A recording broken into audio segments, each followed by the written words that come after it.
Our initial goal here at West Cary was to really build in literacy strategies, particularly reading comprehension strategies, all across the content areas. So we did that, and we also worked explicitly on teaching academic vocabulary as well as the content vocabulary.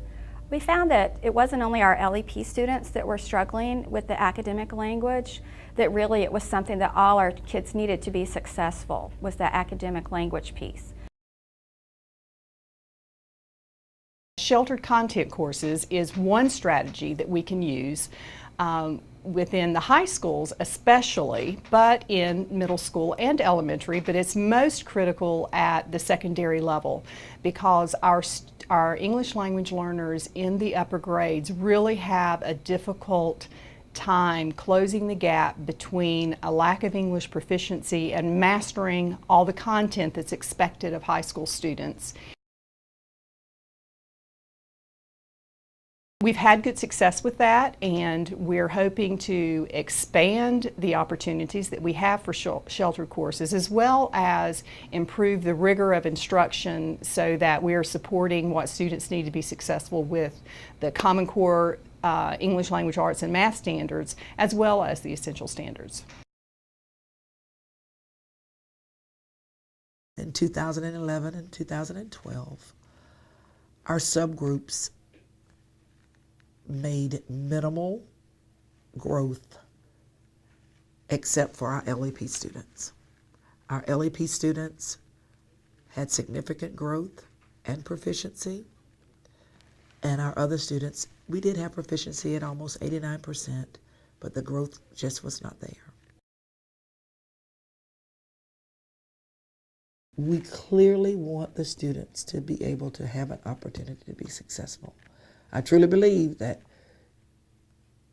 almost 900 students that we're expecting, they eagerly come to school to learn, and they can learn. And I think they're learning differently now, and our teachers are teaching differently.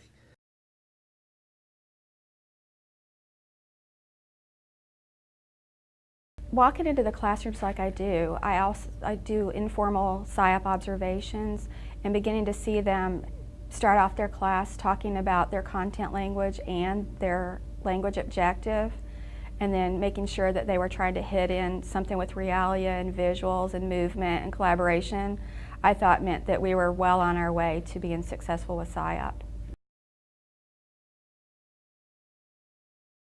The people that created the protocol, the SIOP protocol, were thinking about best practices for students, and they gathered information. And so that's what we do first, is we find out what the teacher already does really well. And so the teacher might reflect by looking at a checklist and think about the things that they already do. And then the teacher would think about one thing that he or she wants to focus on. And so we would talk about that, and we would brainstorm ideas, and then I would watch their teaching. I might take some photos, and then we would debrief afterwards and think about that one feature in a component that they're working on right then. And to me, using the SIOP model is a marathon. This is not a sprint. You don't know all of the features, the 30 features, the 8 components. You can't know that all at once. When I am trying to get my students to reach academic vocabulary, I do a lot of scaffolding. So if we're going to talk about variables, we'll start with the word unknown, or another word that means something that just represents something else, a representation. And then we build upon the word variable so that they're able to really see that variable could mean 3, it can mean 17, it can mean 4, it can be lots of things. One thing that kids struggle with in 6th grade particularly is the idea of pi. Pi is something the kids eat and not a number.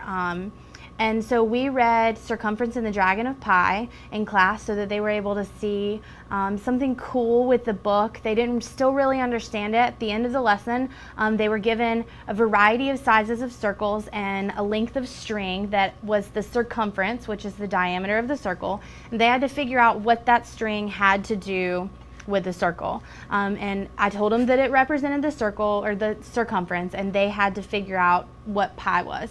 So they cut it into the links after a while. It took them a while. Across the diameter, they discussed radius and diameter, and these were all vocabulary words that we built on in class. So they knew how to use those words and what they meant. And they were eventually able to figure out what pi was, and they discussed it with their groups, their leveled groups based on their language ability. And then at the end, they wrote down what they found and discussed with the class as a whole group what it was that we found that pi was. We're looking for growth, and I really want to see all of our target groups move their level of growth and learning here at West Cary.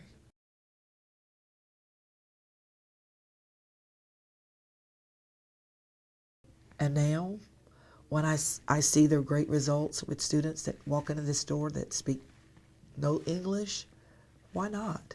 Why wouldn't I give them an opportunity to experience that type of teaching where you have a language objective, a content objective? You know, the content objective is always going to share that common core standard, but when you actually break it down, you are unpacking those standards and reaching those children where they are.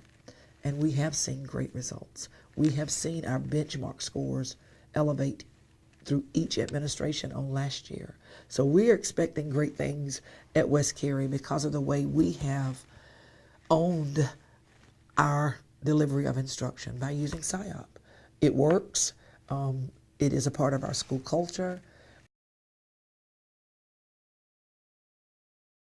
It began to be talked about. It was like a buzz all over the school. It became something that people would stop me in the hall, teachers would share their SIOP success stories, and we were using that common language of comprehensible input and building background and that sort of thing. It began talked about in depth in PLTs, faculty meetings, after school, that sort of thing. And when a healthful living teacher came to me early on in the year and said, Ms. Farnsworth, I SIOP'd a lesson today and it went great. We built in visuals and movement and manipulatives and healthful living, and kids were really engaged. It began to spread, and the momentum just sort of was contagious, and it went all across the building.